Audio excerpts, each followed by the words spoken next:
नमस्कार, सत श्री अकाल, हेलो, आदाब। मैं विनीत पांडे आपका स्वागत करता हूं इस वीडियो में, जिसमें आज हम चर्चा करने वाले हैं द चार्टर एक्ट ऑफ 1853 यानी कि 1853 का चार्टर अधिनियम। ये इंडियन पॉलिटी यानी कि भारतीय राज्य व्यवस्था का बहुत इंपॉर्टेंट एक्ट है। ये कंपनी शासन और कंपनी रूल का भी ये आखिरी एक्ट था और चार्टर सीरीज़ का भी आखिरी एक्ट था। तो इस वीडियो की अगर बात करें तो ये सारे कॉम्पिटिटिव एग्ज़ाम्स के लिए बहुत इंपॉर्टेंट होने वाला है, चाहे UPSC, UP PCS, state PCS, SSC, bank, railway, किसी भी एग्जामिनेशंस के लिए।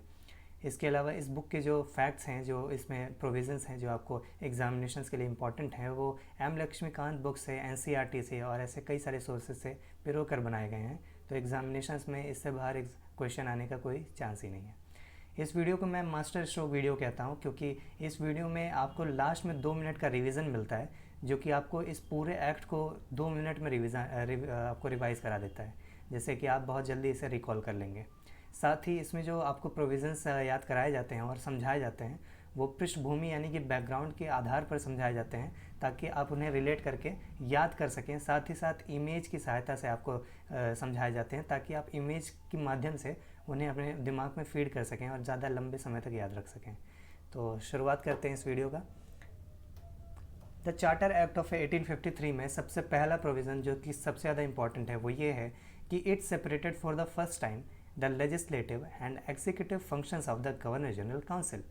इसने पहली बार गवर्नर जनरल की परिषद के विधायी और कार्यपालिका कार्य को अलग किया था। यानी कि जो गवर्नर जनरल की काउंसिल थी, जिसको इसके पिछले एक्ट में 1833 के एक्ट में इंडिया काउंसिल नाम दे दिया गया था, उस एक्ट के जो उस काउंसिल के जो कार्य थे उन्हें अब अलग कर दिया गया है। अब उनका कानून बनाने का कार्य यानी कि लेजिस्लेटिव यानी कि विधायी कार्य, और कानून को लागू करने का और कानून का देख रेख करने का कार्य जो कि एग्जीक्यूटिव फंक्शंस कहलाता है, वो एग्जीक्यूटिव अथॉरिटी को दे दिया गया। यानी कि कार्यपालिका कार्य वो अब अलग देखा जाएगा। ठीक है, तो इस तरह से इस एक्ट में ये बहुत ज़्यादा इम्पॉर्टेंट प्रोविज़न है जो कि आज भी हमारे देश में लागू है। जैसा कि आप जानते हैं कि पार्लियामेंट यहाँ पर जो आपको दिख रहा है, जो पार्लियामेंट की नई रूपरेखा है, आज पार्लियामेंट इन फ्यूचर ऐसा बनने वाला है। तो यहाँ पर होता क्या है, आज भी पार्लियामेंट जो है वो पीछे जो है, तो उसमें क्या होता है, कानून बनाया जाता है। हमारे देश के जितने भी एमपीज़ हैं, रिप्रेजेंटेटिव हैं, यहाँ पर इकट्ठे होकर कानून बनाते हैं। यहाँ पर क्या होता है, ये मंत्रालय वगैरह होते हैं, चाहे रक्षा मंत्रालय हो या वित्त मंत्रालय हो, तो ऐसे कई सारे मंत्रालय जिनके लिए कानून बनाया गया हो, वो उन कानून को पारित करेंगे और उनका देख रेख करेंगे। ठीक है, तो ये एग्जीक्यूटिव अथॉरिटी हो जाती है, ये लेजिस्लेटिव अथॉरिटी हो जाती है। तो इस तरह से इसी एक्ट के द्वारा पहली बार इस चीज़ का इंट्रोडक्शन किया गया था, पहली बार इस चीज़ को अलग किया गया था। ठीक है, इससे पहले ये सारे काम एक ही जगह किए जाते थे, गवर्नर जनरल की काउंसिल में, जो कि इंडिया काउंसिल कहलाती थी।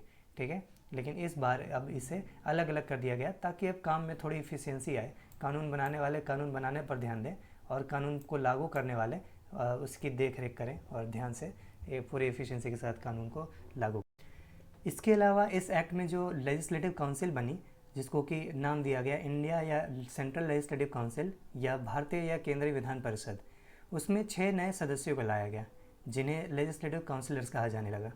ये 6 नए सदस्य अब कानून बनाने में इस संस्था की मदद करेंगे। यानी कि इस संस्था में जो कानून बनाने का कार्य है वो इन 6 सदस्यों का है। तो इस तरह से एग्जामिनेशन में पूछ लिया जा सकता है कि भारत का जो अंग्रेजी ब्रिटिश रूल के दौरान जो इंडिया लेजिस्लेटिव काउंसिल या सेंट्रल लेजिस्लेटिव काउंसिल का जो गठन किया गया था, उसमें कितने सदस्यों को पहली बार उसमें सेलेक्ट किया गया था।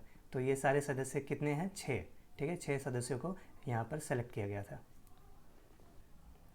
इसके अलावा अब ये जो आपको लेजिस्लेटिव काउंसिल दिख रही है, वो आपको यानी कि ये ब्रिटेन की लेजिस्लेटिव काउंसिल है, जो कि पार्लियामेंट कहलाती थी, जहाँ पर कानून बनाया जाता था। तो अब भारत में जो ये लेजिस्लेटिव काउंसिल बनी है, वो अब उसकी एक हिस्सा या उसका मिनी पार्लियामेंट के रूप में कार्य करेगी, यानी कि लघु संसद के रूप में।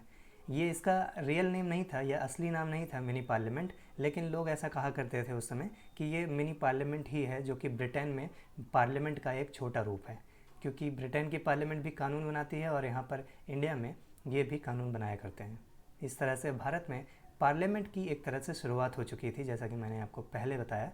तो लघु संसद इस पार्लियामेंट के द्वारा पहली बार स्थापित किया गया। इसके अलावा इस एक्ट की एक बहुत ही ज़्यादा बहुत इम्पॉर्टेंट डेवलपमेंट है, वो ये है कि भारत में पहली बार लोकल रिप्रेजेंटेशन यानी कि स्थानीय प्रतिनिधित्व को इंट्रोड्यूस किया गया। यानी कि अब इंडिया के लेजिस्लेटिव काउंसिल जहाँ पर कानून बनाया जाएगा वहाँ पर भारतीयों का भी एक उनको स्थान दिया जाएगा, यानी कि अब उनको भी सीटें मिलेंगी। अब भारतीय भी अपने भारतीय लोग भी अपने भारत के लोगों को इंडिया लेजिस्लेटिव काउंसिल में अब रिप्रेजेंट करने में अपना योगदान देंगे। तो ये कौन चार इनमें 4 सदस्य भारत से चुने जाएंगे, जो कि होंगे आपके बंगाल से, बॉम्बे से, मद्रास से और नॉर्थ वेस्टर्न प्रोविंस से, यानी कि उत्तर पश्चिमी प्रांत से।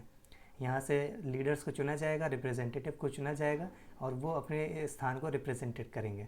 ठीक है, तो इस तरह से लोकल रिप्रेजेंटेशन का यानी कि स्थायी प्रतिनिधित्व का पहली बार इंट्रोडक्शन इसी एक्ट के द्वारा, इसी प्रोविज़न के द्वारा किया गया, जो कि बहुत इंपॉर्टेंट स्टेप था हमारे इंडियन कॉन्स्टिट्यूशन में, जो कि धीरे धीरे लोकल रिप्रेजेंटेशन को और ज़्यादा बढ़ाता गया। इसके अलावा it extends the company rule for an indefinite period. मतलब इस एक्ट के द्वारा जो आपको पता है कि चार्टर अधिनियम या जो जितने भी आपके चार्टर एक्ट्स आते रहते हैं वो उन ब्रिटिश ईस्ट इंडिया कंपनी के जो कार्यकाल हैं उसे हर 20 साल तक बढ़ाया करते थे, इससे पहले जितने भी एक्ट आए हैं। लेकिन इस एक्ट के द्वारा इन्हें इनडेफिनिट पीरियड के लिए बढ़ा दिया गया, यानी कि अनिश्चित काल के लिए। अनिश्चित काल के लिए बढ़ाना क्या मतलब है कि इसका ये मतलब निकाला जा सकता है क्या कि 100 सालों तक भी बढ़ाया जा सकता है? हाँ, ये भी मतलब है, लेकिन उस समय ब्रिटिश की मंशा ये नहीं थी कि इनको मतलब कई सालों तक 20 से ज़्यादा सालों तक इन्हें उनका कार्यकाल बढ़ाया जाए। उनका मतलब ये था कि अब इनका कार्यकाल कभी भी हम ख़त्म कर सकते हैं, इनको एक कोई डेट देकर हम 20 साल के लिए इनको अपने गले में नहीं फंसा सकते। ठीक है, ब्रिटिश ईस्ट इंडिया कंपनी को अब ख़त्म करने का इनका पूरा प्लान बन चुका था। तो अब ये कभी भी ब्रिटिश ईस्ट इंडिया कंपनी को भारत से ख़त्म करके उनके जगह अपना शासन यानी कि ब्रिटिश गवर्नमेंट का शासन स्थापित कर सकते थे। इसीलिए इस एक्ट के द्वारा इस ब्रिटिश ईस्ट इंडिया कंपनी को इंडेफिनिट पीरियड के लिए उनका कार्यकाल बढ़ाया गया। जैसा कि आप देखते हैं 1858 में ब्रिटिश ईस्ट इंडिया कंपनी का कार्यकाल पूरी तरह से ख़त्म कर दिया गया था। ठीक है, तो 1853 से 1858 यानी कि 5 साल के लिए ही ये इंडेफिनिट पीरियड कार्य किया। ठीक है, इसके अलावा हम देखते हैं कि जो number of board of directors हैं उनकी संख्या अब 24 से 18 कर दी गई है। 24 से पहले 24 हुआ करती थी, अब 18 कर दी गई है। जो निदेशक मंडल कहलाता था यानी कि बोर्ड ऑफ डायरेक्टर्स, उनकी संख्या अब 24 से 18 कर दी गई और उनमें से भी जो 18 हैं उनमें से भी अब 6 सदस्य ब्रिटिश क्राउन द्वारा नॉमिनेट होंगे, यानी कि ब्रिटेन की जो महारानी थी उनके द्वारा नामित किए जाएंगे। ठीक है, बोर्ड ऑफ डायरेक्टर्स को की बात अगर आपको याद है तो पीछे मैंने आपको बताया था कि बोर्ड ऑफ डायरेक्टर्स का काम क्या होता है। बोर्ड ऑफ डायरेक्टर्स का कार्य होता है कि वो भारत में जितने भी ब्रिटिश ईस्ट इंडिया कंपनी के पॉलिटिकल अफेयर्स हैं उनकी रिपोर्ट बनाएगी और उन्हीं रिपोर्ट को पेश करेगी ब्रिटिश गवर्नमेंट को यानी कि ब्रिटिश पार्लियामेंट को। ठीक है, इसके अलावा इस एक्ट में बहुत इंपॉर्टेंट कदम उठाया गया जो कि आपके एग्जामिनेशंस के लिए बहुत इंपॉर्टेंट है और अक्सर पूछ लिए जाते हैं। वो ये है कि it introduced an open competition system of a selection and recruitment of a civil servants. इसने भारत में पहली बार खुली प्रतियोगिता प्रणाली की शुरुआत कर दी। इससे पिछले के एक्ट में 1833 में इसकी प्रयास किया गया था इस एक्ट को लाने का या इस प्रोसीजर को लाने का, पर इस एक्ट के द्वारा इस प्रतियोगिता प्रणाली का, खुली प्रतियोगिता प्रणाली की शुरुआत ही कर दी गई। अब भारत में जो है वो सिविल सेवकों का जो चयन है वो चयन के आधार पर होगा, यानी कि रिक्रूटमेंट होगा, ना कि उन्हें डायरेक्टली किसी भी अधिकारी के द्वारा चुन लिया जाएगा। अब एग्ज़ाम होगा, खुली प्रतियोगिता होगी, प्रतियोगिता को पास करना पड़ेगा। इसके अलावा इस एक्ट में ये भी प्रोविज़न था कि भारतीय लोग भी अब इसमें शामिल हो सकेंगे। ठीक है, तो ये भारतीय लोग को भी शामिल करने का अनुबंधित किया गया था इस एक्ट के द्वारा। ठीक है, तदनुसार 1854 में मैकाले समिति भारतीय सिविल सेवा की नियुक्ति की गई थी इसी के आधार पर। मतलब इस एक्ट के द्वारा ये प्रावधान किया गया था कि भारतीय भी शामिल हो पाएंगे, तो इसके लिए जो कानून बनाना है, किस तरह से क्या कार्य होगा, उसके लिए मैकाले कमेटी बनाई जाने वाली थी 1854 में, जिसका गठन किया गया। तो ये कमेटी बनाएगी, कमेटी अपनी जो है रूपरेखा तैयार करेगी और कैसे कार्य करना है इस क्षेत्र में वो अपना जो है पेश करेगी और उसको लागू कराने में मदद करेगी।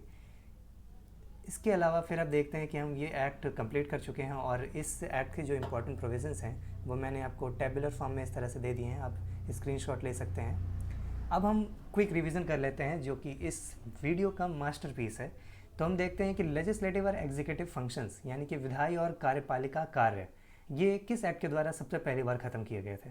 इसी एक्ट के द्वारा 1853 एक्ट के द्वारा एग्जामिनेशन में पूछा जा सकता है।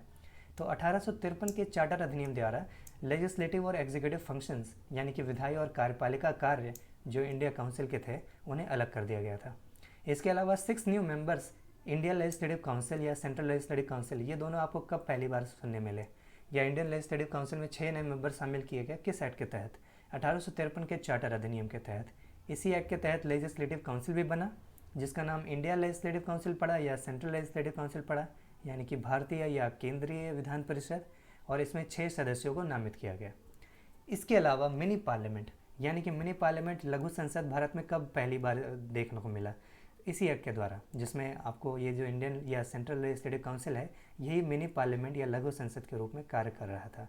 इसीलिए इसका पहली बार इंट्रोडक्शन आपको कब देखने मिलता है, 1853 के एक्ट के द्वारा।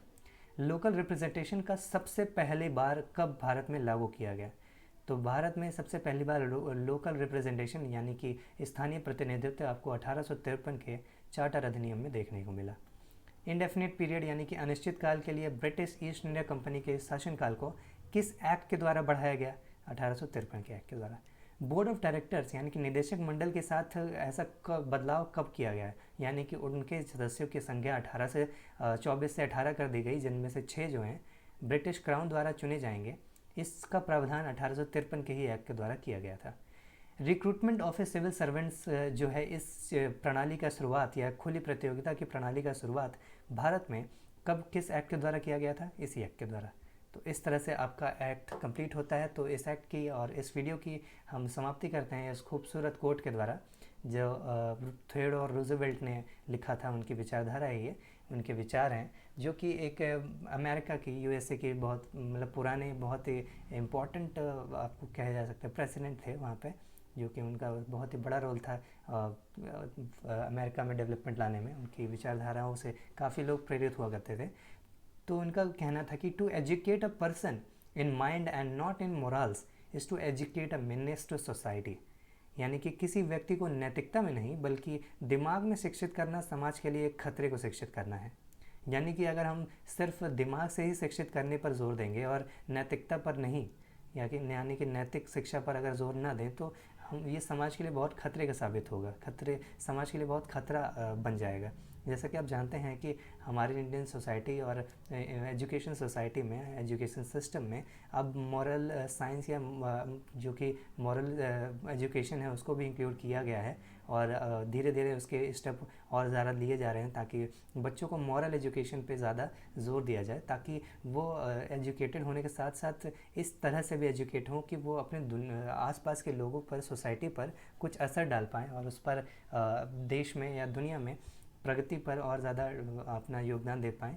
तो सिर्फ दिमागी रूप से शिक्षित करना ही काफ़ी नहीं है कि रट्टू तोता बना दो, ठीक है, उन्हें नैतिक ज्ञान भी होना चाहिए, ठीक है।